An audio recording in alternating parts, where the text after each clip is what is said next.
one behind.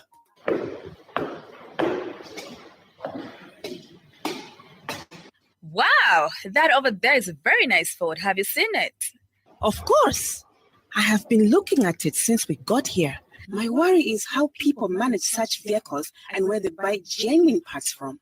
I'm sure there's nowhere else apart from Schumer Auto Parts. They are the only supplier of genuine Ford and Mazda parts, which comes straight from the manufacturer.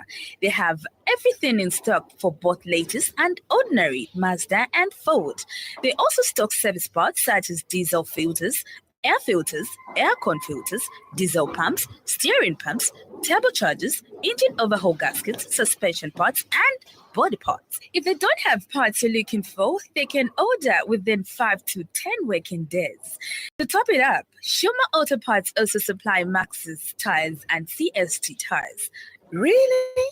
But where are they found? They are found on Chandram's Cruiser Auto Workshop in Lusaka. Call on 0979 192057 and 0960747235. Email schumerautoparts@gmail.com. Schumer Auto Parts for all your genuine vehicle parts.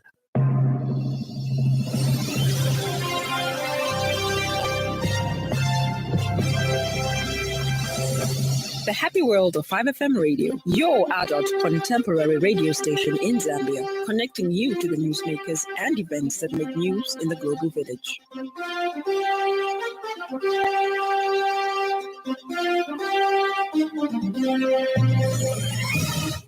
Good evening. This is the 5FM main news, the headlines. UPND Secretary General dismisses constitutional amendment reports. Chilanga Cement contributes 840,000 kwacha towards World Skills Africa competition.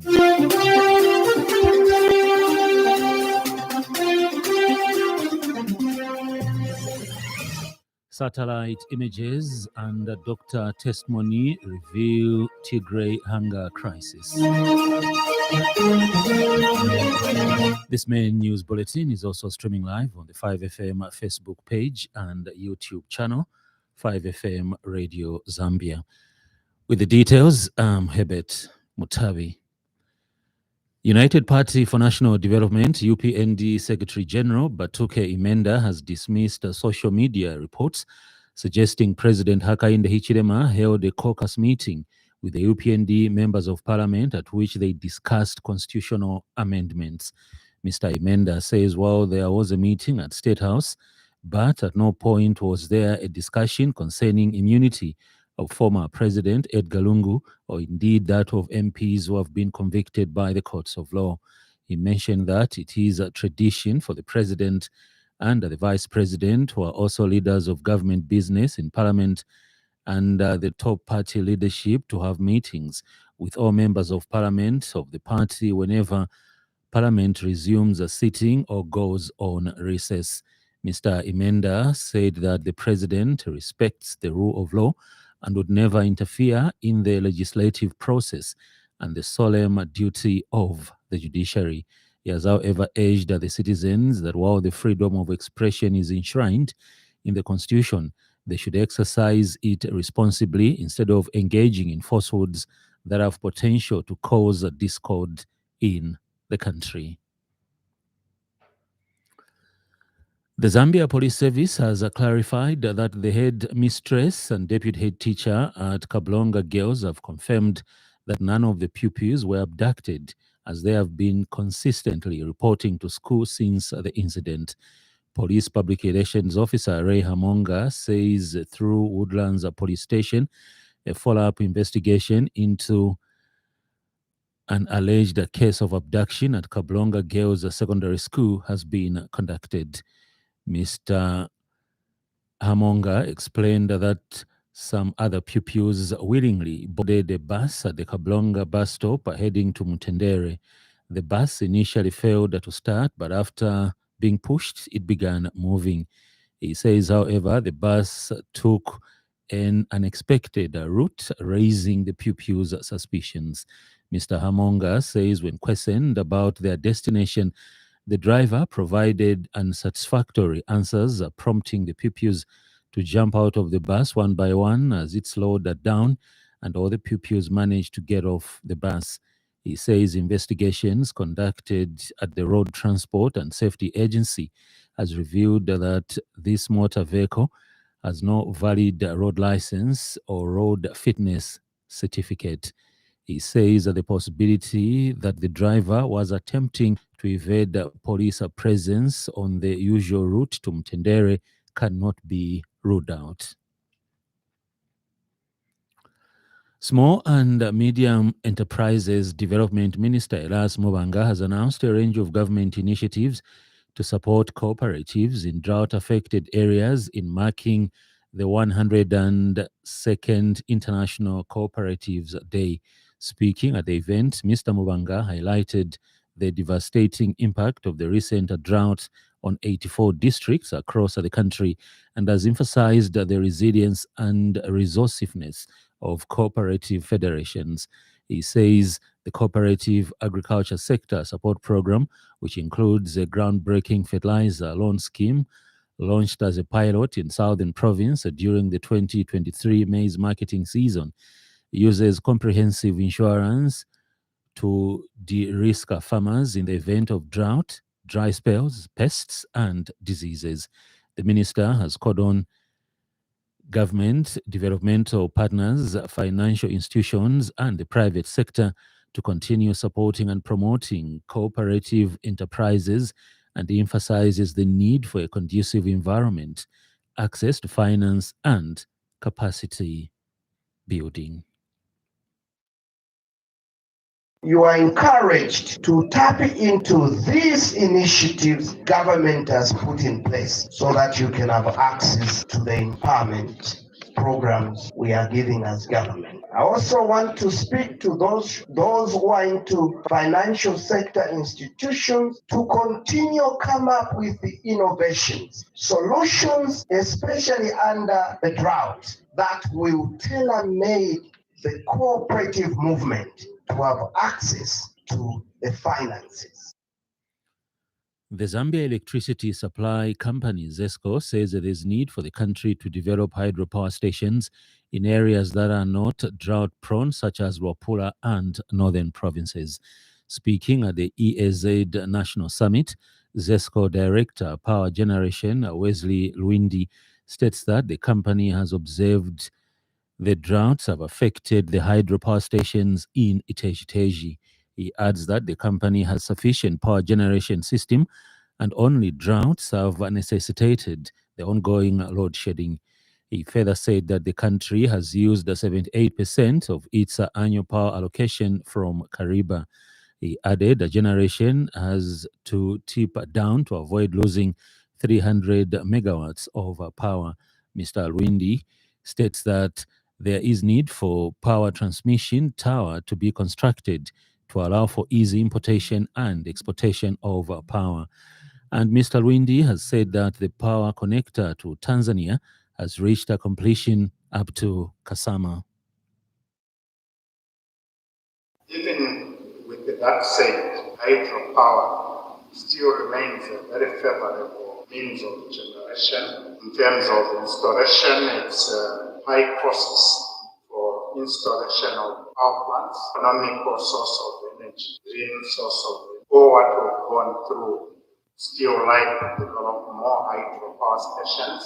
What we are looking at now is to try to diversify where we put such hydropower plants. We know, especially in our country, which areas receive more rain than others, and we are trying to change and develop more power plants in the northern provinces.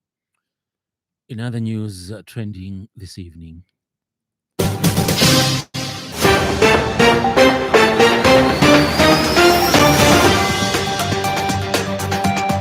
Vice President Mutalena Lumango has reiterated that the fight against corruption is not rhetorical as perceived by some people.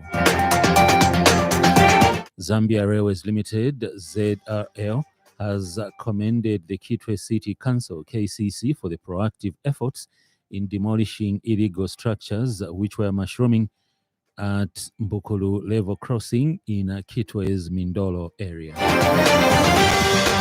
Up next, business news. 5FM Radio Business News. We mean business. Keep you current in commerce, trade, and industry, local and global. It's our business to keep you informed about business. In business news, Chilanga Cement has made a contribution of 840,000 kwacha towards preparations for the hosting of the World Skills Africa competition to be held in Livingstone in April 2025. The amount translates to 14,000 bags of cement, which will be used in the construction of the competition venue at the Livingstone Institute of Business and Engineering Studies, LIBES. The Ministry of Technology and Science has contracted the Zambia National Service, who are constructing the competition venue at LIBES. Speaking this morning when he handed over a dummy check for the 840,000 kwacha contribution, Chilanga Cement Chief Executive Officer Jiangping Chai said that the company is committed to plowing back in the community where it operates. Mr. Chai said, as a proud corporate citizen, Chilanga Cement is offering discounted rates for cement to be used for the construction of the competition venue. And the Technology and Science Minister, Felix Mutati, said that the support that Chilanga Cement has provided to government will help in successfully preparing for the World Skills Africa competition. Mr. Mutati said that Chilanga Cement has shown that the private sector can partner with government to support the sharpening of skills among youths. He called on other corporate entities to emulate Chilanga Cement and come on board to support World Skills Zambia as it prepares for the event. Mr. Mutati disclosed that 50 African countries have so far confirmed their participation in the competition. Ends the business news.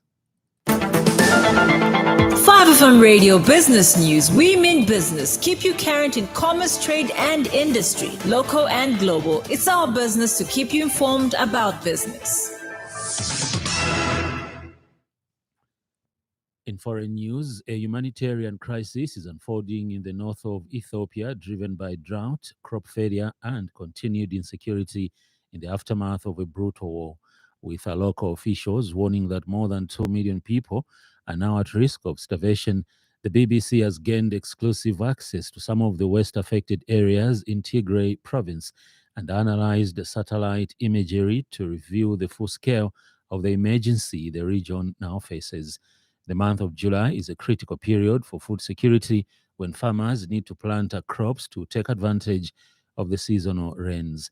The satellite images identified show that reservoirs and the farmlands they help irrigate have dried up because the rains failed last year. They now need to be replenished by seasonal rains if farmers are to stand any hope of a successful season later in the year. Here now is the BBC with other world news stories. France's national rail network, the SNCF, has been hit by a coordinated act of sabotage, which it says is affecting 800,000 passengers. It comes hours before the opening ceremony for the Paris Olympics.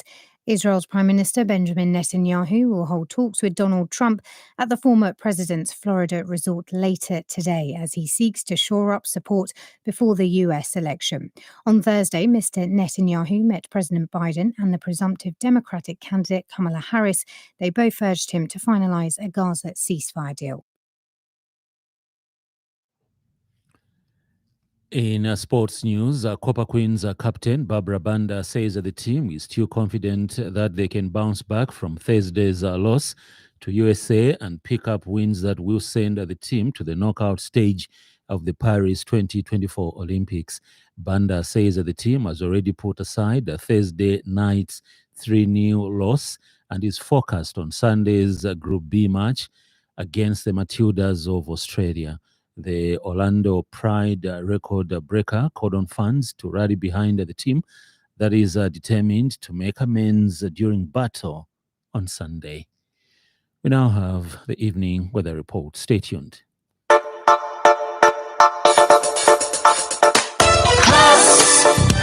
Econ.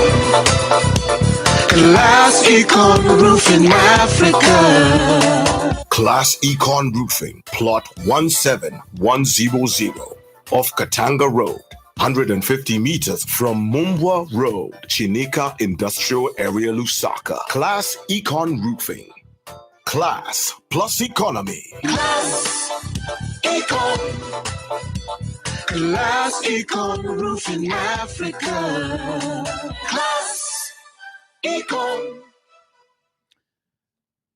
Northern, Muchinga, Luapula, Copperbelt, Northwestern, Western, Southern, Lusaka, Central, and Eastern provinces. Evening will be clear, slightly windy, and warm to mild. Ends the weather report.